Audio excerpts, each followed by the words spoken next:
statements. Please also note that the company will discuss non-GAAP measures today, which are more thoroughly explained and reconciled to the most comparable measures reported on the GAAP in our earnings release and the SEC filings. With that, I'm pleased to turn over the call to our CEO, Dr. David Li. David, please go ahead. Thank you, Yuanjing, and thank you everyone for joining our call today. Let's start with an overview of this quarter's progress. First, we surpassed the high end of our revenue guidance for the third quarter, delivering net revenue of RMB 539.4 million and maintaining a strong growth trajectory. We also continue to accelerate LiDAR adoption among our customers. We delivered a total of over 134,000 units during the third quarter, marking our second consecutive quarter of nearly 50% sequential growth. This trend underscores a growing recognition of the value that LiDAR brings to autonomous driving systems, and we're confident that this momentum will carry into the remainder of 2024 and next year. Second, our strong commitment to operational efficiency and financial discipline has enabled us to consistently reduce our GAAP net loss for 4 consecutive quarters. Fueled by powerful trends and exceptional finance performance, we're moving full speed ahead towards a monumental goal, a projected revenue of $100 million, with an estimated net profit of $20 million for the fourth quarter alone. We couldn't be more excited as we're now projecting full-year profitability on a non-GAAP basis for 2024, making us the first automotive LiDAR company worldwide to reach this remarkable milestone. This puts us on a path to close the fiscal year with an unprecedented overall financial performance. Looking at the broader industry landscape, LiDAR technology is increasingly recognized as a key driver in the advancement of autonomous driving. According to recent data from Gasco, a leading automotive industry information service platform, approximately 2/3 of the models with highway NOA are now equipped with LiDAR, and the city NOA models have achieved 100% LiDAR adoption. Moreover, a recent research report projected a strong increase in Level 2 and Level 2 Plus ADAS adoption in China, estimating a 40% penetration rate for 2024 and 50% by 2025. A key turning point is anticipated in 2026 with the introduction of Level 3 autonomous driving solutions, which will demand even higher standards for perception and safety capabilities. This evolution marks an exciting phase of market expansion and technological progress in the autonomous driving sector, as the analysis indicates that not only will more advanced vehicles adopt LiDAR technology, but they will also likely employ multiple LiDAR units to create a 200 to 300 meter safety buffer, significantly enhancing overall safety standards. A recent U.S. safety investigation highlights the critical role of LiDAR technology in vehicle safety systems. The National Highway Traffic Safety Administration, NHTSA, has launched a probe into around 2.4 million vehicles equipped with vision-only ADAS systems after collisions occurred in low visibility conditions like fog and glare. These incidents have exposed the limitations of relying solely on a camera-based system for vehicle safety, raising a critical question. Is a vision-only approach truly sufficient for autonomous driving? While future AI and vision language models will undoubtedly enhance vision-only systems, they will still require extensive training and remain vulnerable in low visibility scenarios. In contrast, LiDAR generates its own light and offers a real depth measurement without depending on vision algorithms, which may struggle in poor visibility conditions or with irregular objects. With LiDAR becoming more affordable and scalable, it directly addresses the limitations of vision-only systems.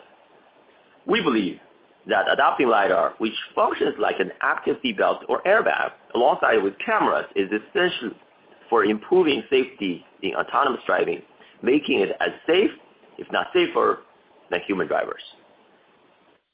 Now let's shift our discussion to our roster of ADAS clients who are strong advocates for integrating LiDAR into their system. Li Auto, our largest ADAS client, achieved a remarkable milestone by producing its 1 millionth vehicle in October, which also marked a proud moment for us, showcasing our success in supporting Li Auto's rapid growth as well as maintaining a leading share of the LiDAR market in China. We're confident that this momentum will continue as our OEM partners pursue new goals, further cementing our role as a key supplier in the ADAS sector. We also recently secured a new platform win with Leapmotor, a leading EV maker in China, and the facelift of 2 flagship models with a premium EV brand backed by a leading Chinese automotive group. Production of these models is expected to commence in 2025. Hesai will be serving as the exclusive main LiDAR supplier for these new wins. This exclusivity reflects the trust and confidence that these manufacturers place in our technology while broadening our presence in the rapidly growing EV market. What's more, we're thrilled to announce a new collaboration with a leading EV manufacturer in China. As one of our top customers by shipment volume and a leader in the EV industry, this pioneering OEM has also exclusively selected our next generation Level 3 ultra high performance LiDAR alongside with the cost-effective ATX LiDAR to power their upcoming models slated for release in 2025. Building on this momentum, our ATX LiDAR is rapidly approaching its SOP phase. Its innovative integrated design and exceptional cost efficiency have already sparked significant interest, with multiple customers planning to adopt it as a standard feature in their 2025 lineups. The future of scalable intelligent driving is here, and we're proud to lead the way. This quarter's success extends beyond the domestic ADAS market with a new progress in expanding our global reach. First, our worldwide shipping programs with a leading global automotive OEM have advanced through several critical phases to the successful delivery of B-sample units, a key step in validating our technology's performance and ensuring that it aligns with our partners' rigorous standards. These samples are essential for assessing how our LiDAR solutions perform under real-world conditions and verifying their integration into the OEM's vehicle platforms. Our progress also enhances our position as a vital contributor to the global automotive ecosystem, helping shape the next generation of vehicles that will define the future of mobility. Furthermore, we recently signed a collaborative framework with SAIC Volkswagen for an automotive LiDAR program, marking a new chapter in our partnership and elevating our position to a strategic supplier for the top-selling automotive joint venture in China by sales volume. Together, we aim to innovatively integrate advanced LiDAR technology into vehicles, enhancing safety and automation features while propelling the OEM's vision for smart vehicle innovation. To date, we have secured the design wins with 5 prominent global OEMs, including 4 joint ventures in China with 2 American and 2 European automotive companies.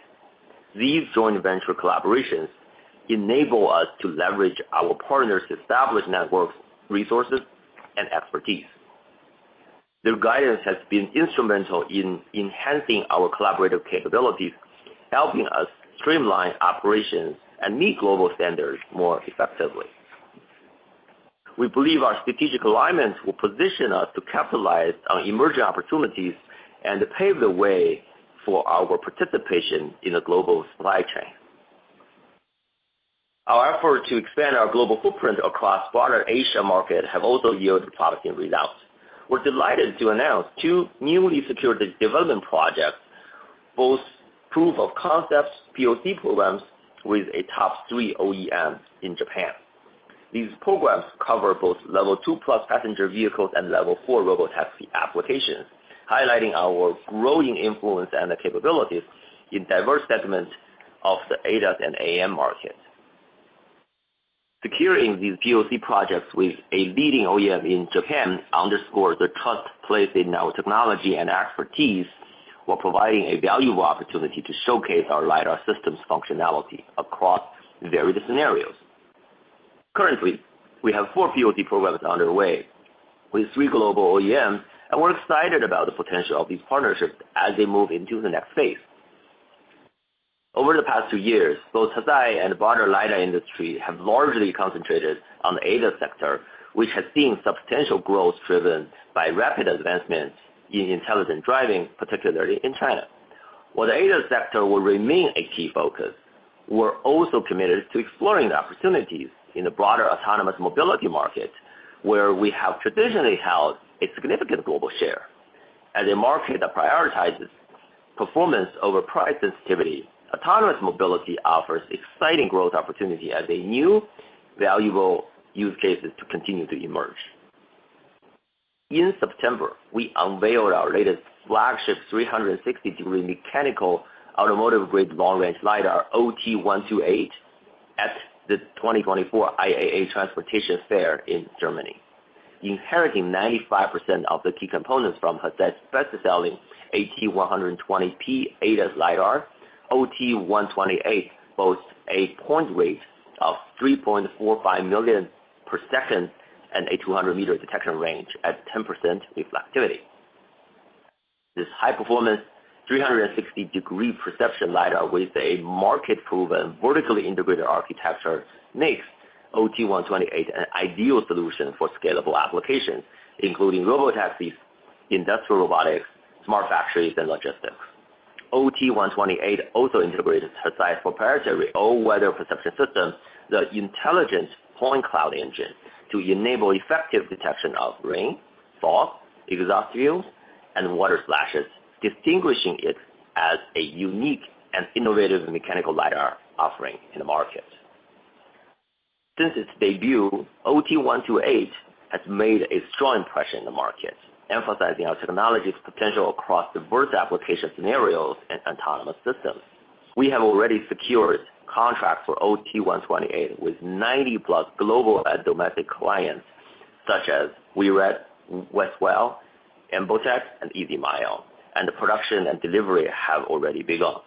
Notably, our OT128 LiDAR played an instrumental role in the success of the champion autonomous race car at Formula Student Germany 2024, the world's largest competition for electric and driverless vehicles.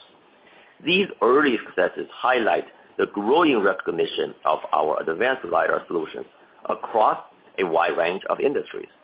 We remain committed to exploring new use cases and engaging new customers in both the ADAS and AM sectors, leveraging our lineup of versatile LiDARs.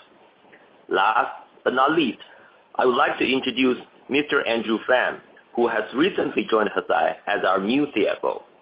With over 18 years of experience in accounting and corporate finance, we're confident that he will further strengthen our financial management, enhance our engagement with the investor community, and help us create sustainable value for Hesai and our shareholders. Welcome, Andrew. At this point, I will now turn the call over to Andrew to share more details on our financial performance and outlook. Andrew, please go ahead. Thank you, David, and hello, everyone. Let's go through our operating and financial figures for the third quarter of 2024. To be mindful for the length of our earnings call today, I encourage listeners to refer to our third quarter earnings release for further details. Starting with numbers, in the third quarter, we achieved quarterly revenues of renminbi 539.4 million, or $76.9 million, surpassing the high end of our revenue guidance.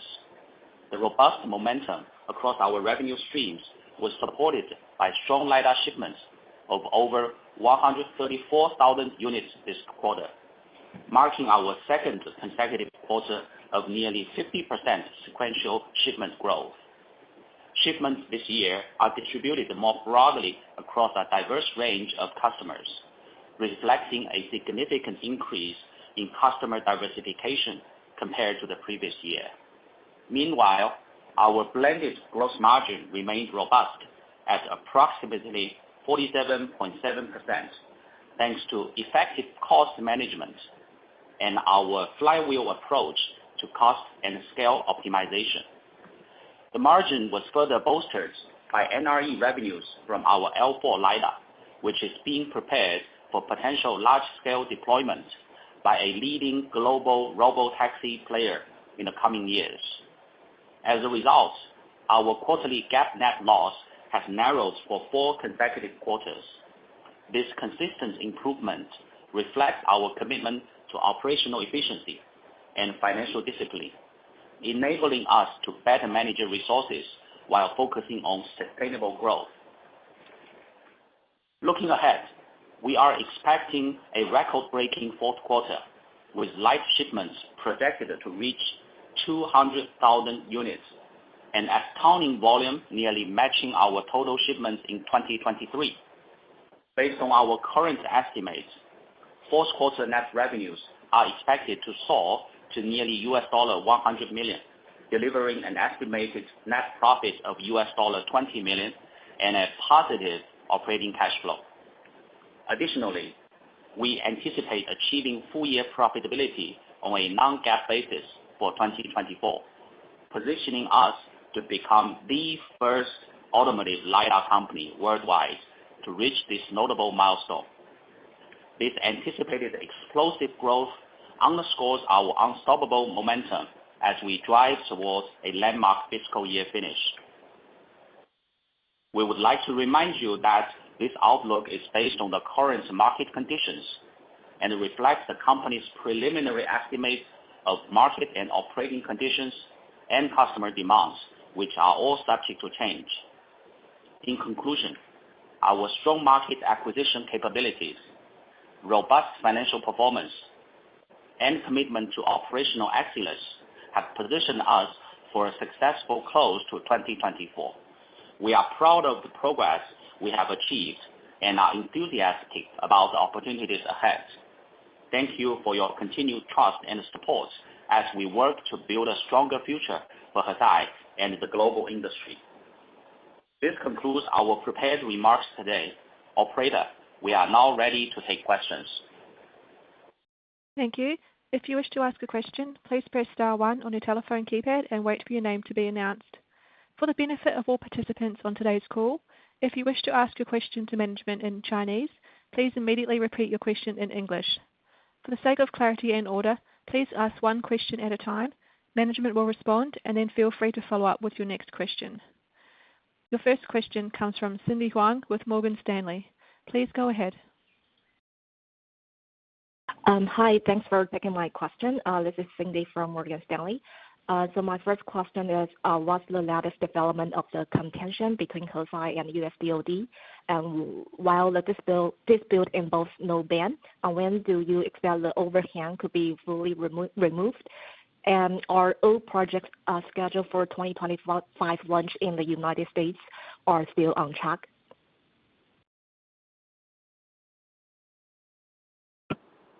Hi, Cindy. Thank you for the question. This is David Li. I want to give you some updates on the 1260H lawsuit progress. Well, first, we're glad to see that the DOD actually removed Hesai from the 1260H list in October. And this delisting was undoubtedly a win for us, as the DOD has acknowledged and corrected their erroneous and baseless decisions from January by removing us from the list. We believe it's also validated the truthfulness of our position, which has remained consistent throughout this entire process. Well, however, we are disappointed that DOD relisted us on a different basis. After acknowledging that its original evidence was insufficient, we had hoped that the DOD would correct its mistakes and move on. Well, but instead, it has continued to falsely accuse us of associating with the Chinese military. This is especially frustrating because the government never really asked us a single question or try to confirm any facts with us before it made a decision to relist us. The government did share with us the new basis of our relisting. Though due to the ongoing nature of the lawsuit, we're currently limited in what we can discuss. From our first reading, immediately realized that DOD's quote-unquote new evidence and its quote-unquote new rationale are just as faulty and flawed as the original listing was. We can state definitely that DOD has not accused Hesai of being owned or controlled by any military bodies, selling products to any military bodies, or otherwise directly supporting any military bodies. The DoD instead puts forward vague claims that Hesai somehow supports Chinese military-civil fusion.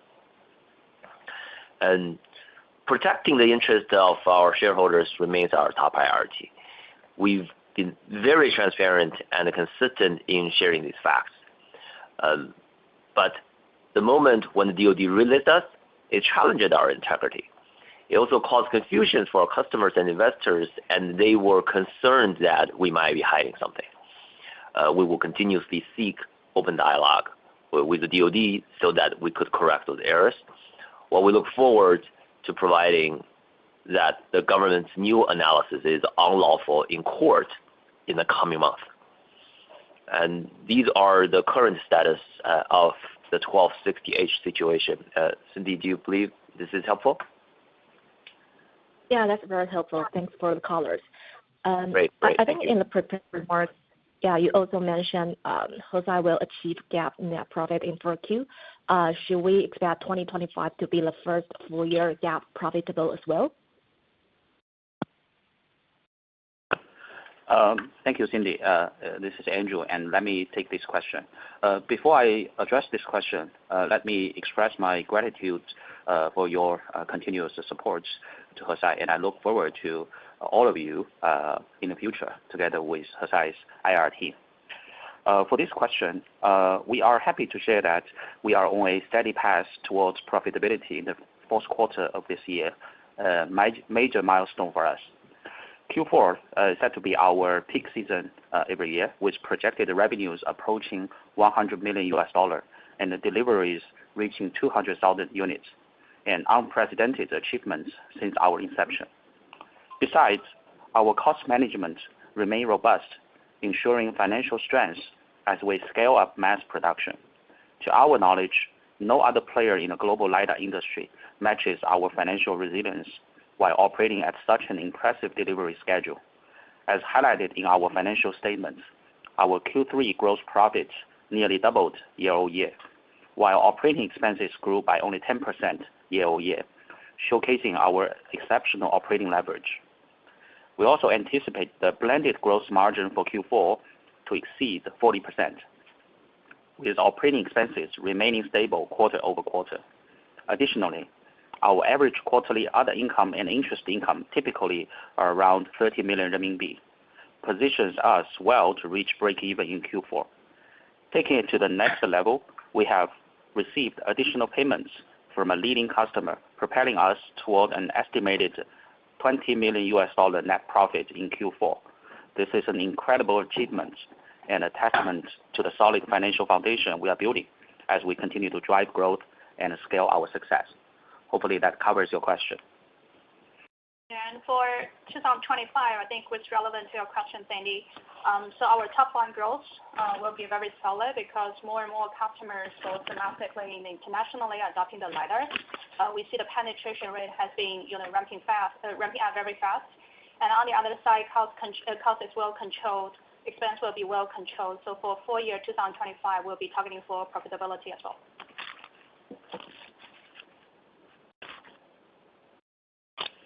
Thank you. That's very helpful. Your next question comes from Tina Hou with Goldman Sachs. Please go ahead. Thanks, management, for taking my question. So the first question is regarding our 2025 volume revenue as well as margin guidance, since we're onboarding more OEMs, and then but at the same time there might be more mix of the ATX product. So just wondering what we should think about in terms of 2025 overall, and also for third quarter 24. Wondering if excluding the NRE project impact, what is our more like normalized LiDAR gross margin? Thanks. Okay, let me take this question. Looking forward in year 2025, we believe that we have already secured significant design wins for new car models, which are achieving SOP in year 2025 and beyond. Some of our major customers' best-selling modules, including those from the world's largest EV manufacturer, are expected to begin production with our LiDAR solutions very soon. Additionally, some of our clients are adopting LiDAR as a standard configuration starting next year. This positions us to ship millions of units throughout 2025 and 2026, based on our customers' forecasts. As of now, we have 2 manufacturing facilities in operation, one in Shanghai and one in Hangzhou, and are expanding with new production lines to meet our clients' needs for the coming year. Revenue-wise, by our year-end earnings next March, we'll have a clear view about that. As of now, for year 2025, we will have 3 different modules of AT in production. The first one is the current ATP, which will experience a moderate annual decline in ASP in teens. The second module is the ultra-high performance AT designed to meet L3 standards, which will enjoy a much higher price tag. Lastly, the cost-effective compact ATX will begin production in year 2025, with some flagship series cars modules adopting it as a standard configuration. I expect that the revenue contribution from ATX will start to increase relatively quickly in year 2025.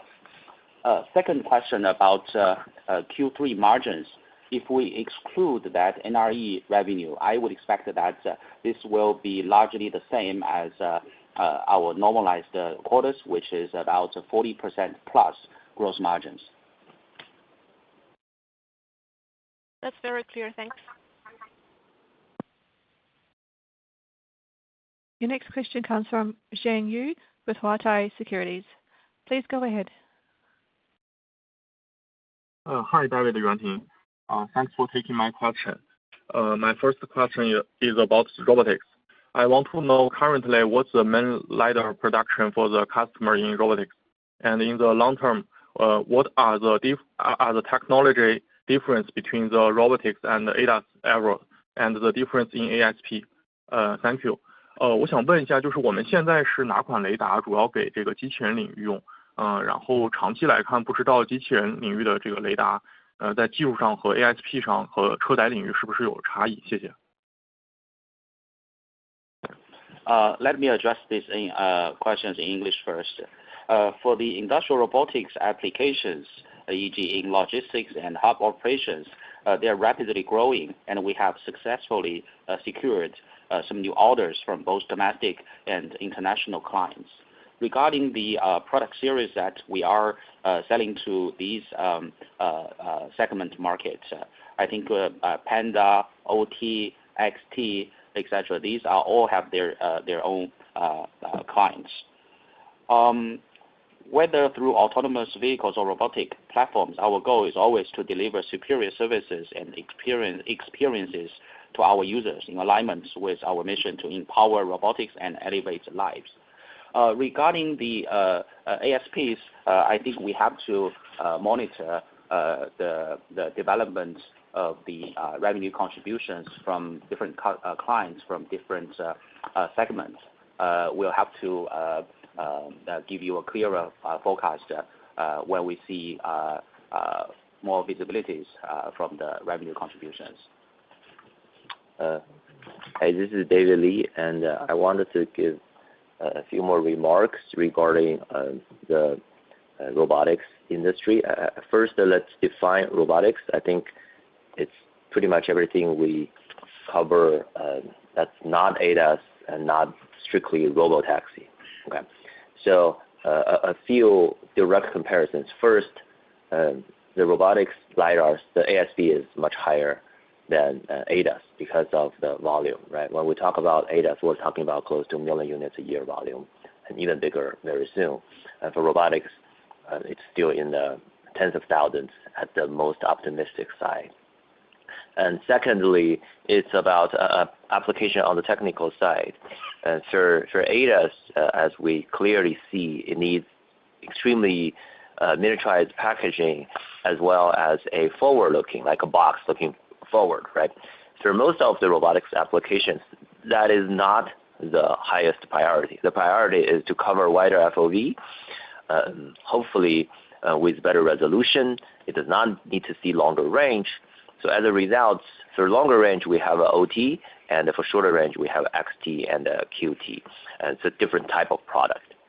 Having said that, they share a great level of similarity in terms of Hesai's fundamental capabilities on semiconductors, on manufacturing capability, and on the very strong capability of our quality system, especially on the integrated design of the ASICs.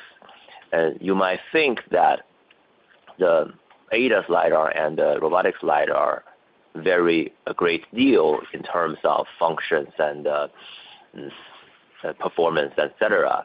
The truth is that if you boil down to the different parts of robotics, robotics LiDAR, it's really in the end the laser, the receiver, the driver, and the signal processing units, the computational units, and the backboard and power, etc.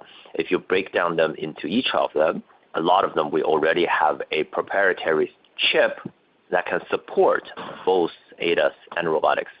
So in other words, the great strength and the capability we develop from ADAS, especially China ADAS, we leverage them to go after extreme cost and quality and performance and use those technologies on robotics. It's like a 降维打击. All right, that's why we are extremely competitive and remain high profitable, especially on extremely high gross margin on robotics LiDARs compared to ADAS for that reason. Thank you. Thank you, David. Thanks very much. It's very clear. And my second question is about the ADAS area. Just now you mentioned that the ATX will grow rapidly next year. And I want to know what's the estimate shipment proportion of the new production and the AT128 in next year, and also in the long term. 我想问一下，就是明年我们有两款有一款经济型的和一款高性能的激光雷达上市以后，明年我们这个三个不同产品的出货量比例大概是怎么样的？那长期来看，这个出货量比例大概是怎么样的？谢谢。Okay, let me take this question. Again, if we look at year 2025, I believe that the total shipment in year 2025 will exceed millions of units in that year. However, regarding the detailed breakdown between ATX and AT128, we can only share more details as we go along, probably till say March next year. But no matter how the mix turns, we are still confident with our long-term blended gross margins, which will stay healthy thanks to the effective cost management and our flywheel approach of cost and scale optimization.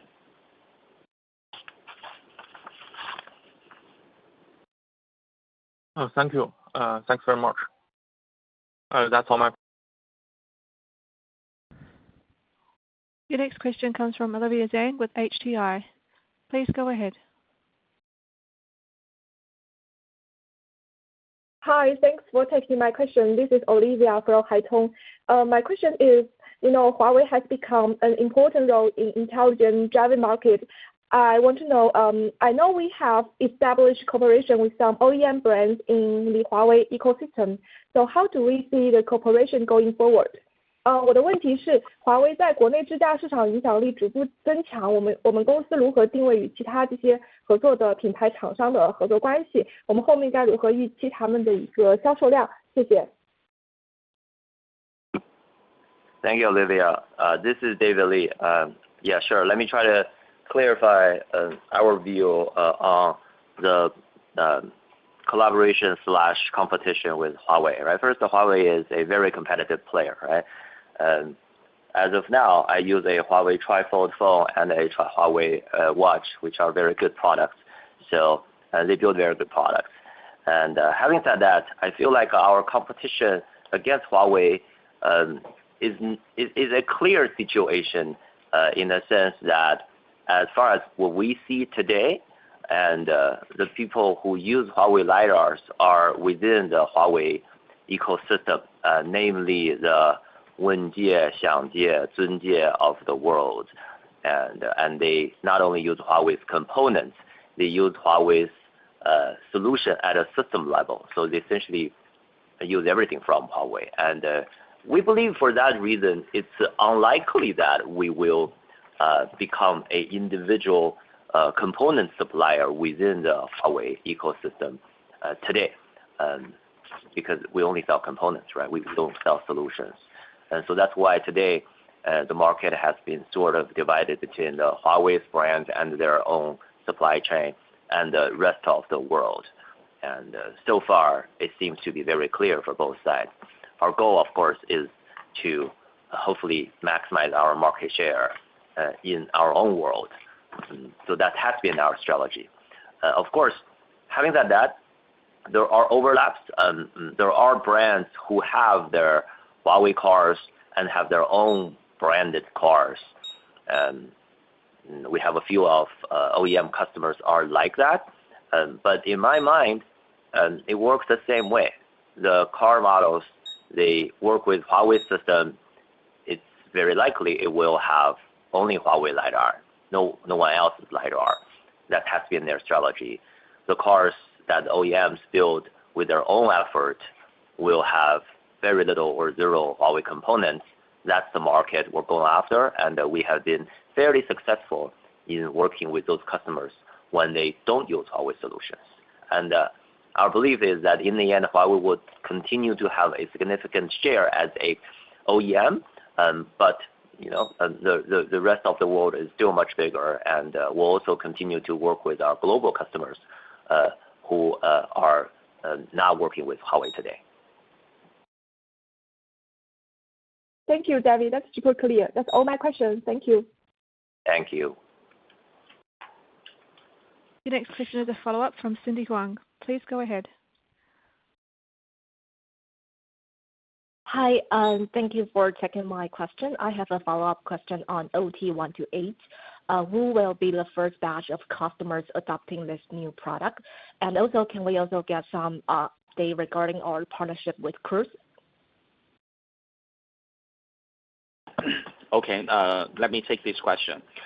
Regarding OT, yes, this new flagship mechanical LiDAR is built for scalable applications like robotaxi, industrial robotics, smart factories, and logistics. It has already got deals locked in with over 90 clients worldwide. Financials, around 95% of its key components come from our best-selling ADAS LiDAR, which keeps costs down. Also, thanks to vertical integration, like our ADAS products, we can scale production and take advantage of economies of scale. For clients, this means it can be priced more competitively, especially for large volume orders. Its gross margin is comparable to our typical L4 products, or even slightly higher. With large orders, the gross margin can improve even further. We have already started production and the deliveries, and it has already brought in over $10 million in revenues so far. The AM sector is more about performance, less on price, and it's full of exciting growth opportunities with new use cases popping up. We are thrilled about what's ahead. Your other question regarding GM Cruise updates. Based on public information, Cruise has made significant progress this year. Its group has invested additional funds into Cruise to support its ongoing operations and strategic initiatives. Following a temporary halt in operations since late 2023, the NHTSA closed its investigation into Cruise vehicles in August 2024. Recently, Cruise has resumed supervised autonomous driving tests in cities like Phoenix, Dallas, and Houston. Cruise is clearly making efforts to overcome challenges and solidify its position as a leader in autonomous vehicle technology. As you see, we recorded NRE revenues in Q3 from our L4 LiDAR, which is being prepared for potential large-scale deployment by a leading global robotaxi player in the coming year. International robotaxi players are expanding. Zoox and Nuro were also recently reported to be actively scaling their testing operations, making strides towards the commercial deployment of their autonomous vehicle technologies. We remain optimistic about the business opportunities in L4 autonomy and beyond as the industry continues to evolve and grow. That's my answers to this question.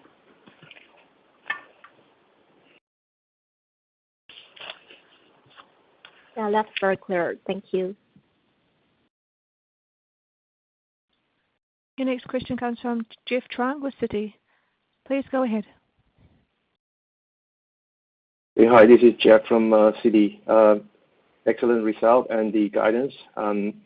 Thank you, sir, for the good work. And my question is, number one, we recognize that OpEx for each quarter, for the third quarter, is around 350 million.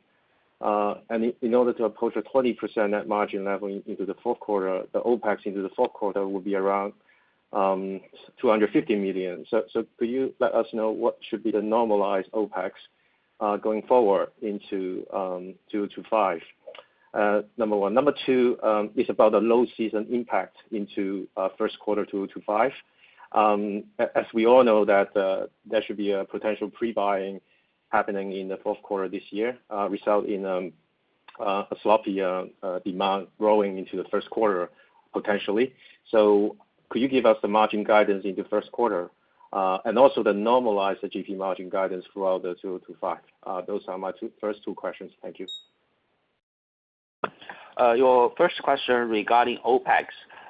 Yes, on a full year basis, 2023, our OpEx on a non-GAAP basis is about 1 billion renminbi, out of which 65% is R&D, 15% is sales and marketing, and the rest goes to G&A.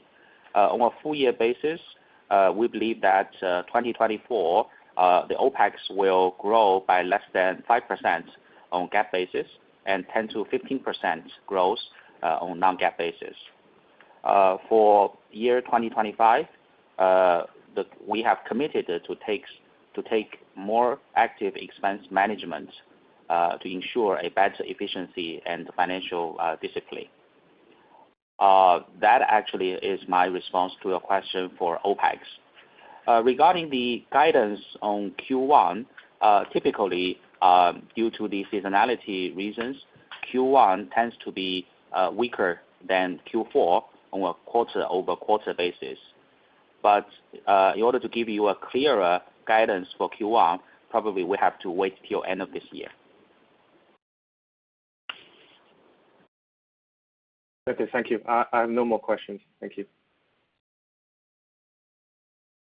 Your next question comes from Cherry Lu with JP Morgan. Please go ahead.